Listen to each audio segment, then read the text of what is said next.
Hello, Madden Nation. Gibs here for another exchange. It is not Jordan, it is not my den, but it is the Mad Den, aka the Laser Show, the internet's most passionate show about John Madden NFL 12 football. Kicking off with a bang. Show 156, and Patriots lost. Tough one. Tough one. I didn't like how the game ended. I didn't like that number one, we didn't challenge the Gronkowski touchdown with 4 minutes 11 seconds left. We had all three timeouts. I think in this situation, 4 minutes 11 seconds to go in the game, all three timeouts. I think you're kicking and you're giving your defense a shot. I mean, even if you don't stop them on their first, third down and 8 or something, and then they get the first down, you still, time is on your side there. You gotta challenge that, and I get that they didn't. I don't know. The part that bugs me though is Brady. I mean, maybe they did it on purpose. Brady. I think knew that it was a potential play that could have been challenged. So what he did is he no huddled, but he ran the clock all the way down. I think giving them a chance to throw the flag. It never came. The red flag never came. So I think he just did what he thought was the best option, and I don't blame that. But I think you got to challenge that there. It right off the bat, clearly looked good. Clearly looked like a touchdown, and then after the review of the tape, you look at it and you're like, well, he caught the ball in the end zone. Overall, tough. Tough. We ended up getting the touchdown anyways, but then 2 minutes 30 seconds, you go for that surprise onside kick. I know if it's in the game, it's in the game, but give your team a chance. If you didn't have all three timeouts there and it wasn't above the 2 minute warning, then I think then you kick on sides. But you had all three timeouts and the 2 minute warning. Give yourself a chance. Give yourself a chance. That's all I ask. But unfortunately, it just didn't pan out the way we wanted it to.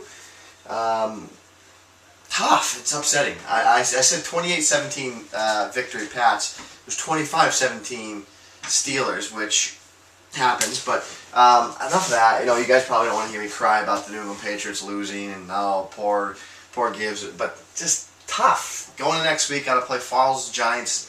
You're gonna have to listen all week to Farles jib. So yeah, but let's get into this. As you guys all know, our custom offensive playbook came out last week. PrimaMadden.com.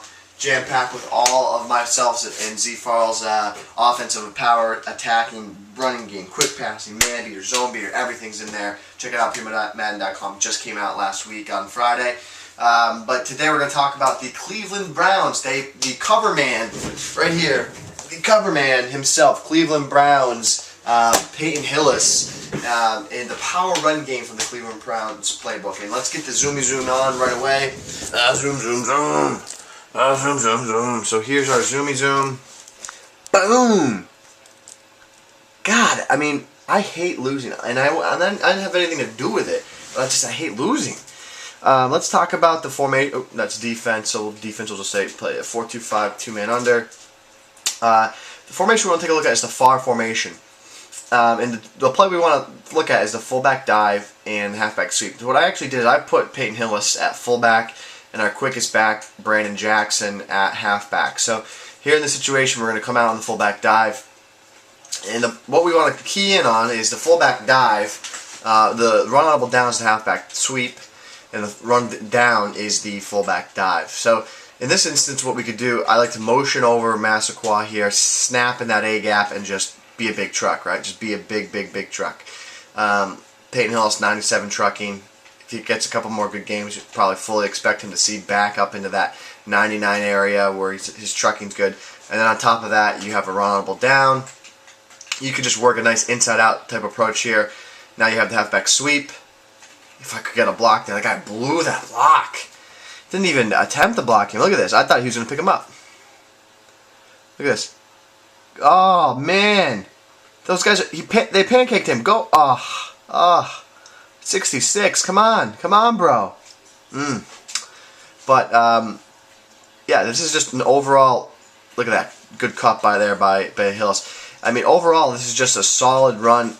What you'll notice about the fullback dive from the far and near formations is that, unlike most formations, you start about maybe a yard or so closer to the quarterback. Let's go back. Like, I'm going to audible the halfback blast here. See Jackson standing right behind that where the X is. Now if I audible back, you'll see Hill stands. So he's like maybe a yard closer. It doesn't seem like that's a big thing, but you can get real cute with your cuts. See how you can get cute with your cuts, and then you can pick up extra yards because of those cuts. So that's why we really like these formations. To give it a different look, it's a very quick developing run. Ooh, pick up that block for me. But that's what we like about this formation, is that you can just do that, and you can hit that hole very quickly, especially if you have a shifty back. I mean, I'm using Peyton Hillis. He's pretty shifty in this game, but overall he's not a LaShawn McCoy. He's not a Darren Sproles.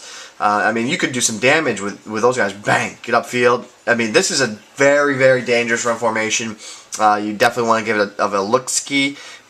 Boop, there it is again. What's also nice about this too is by default, got a nice little quick pass here now to Jackson.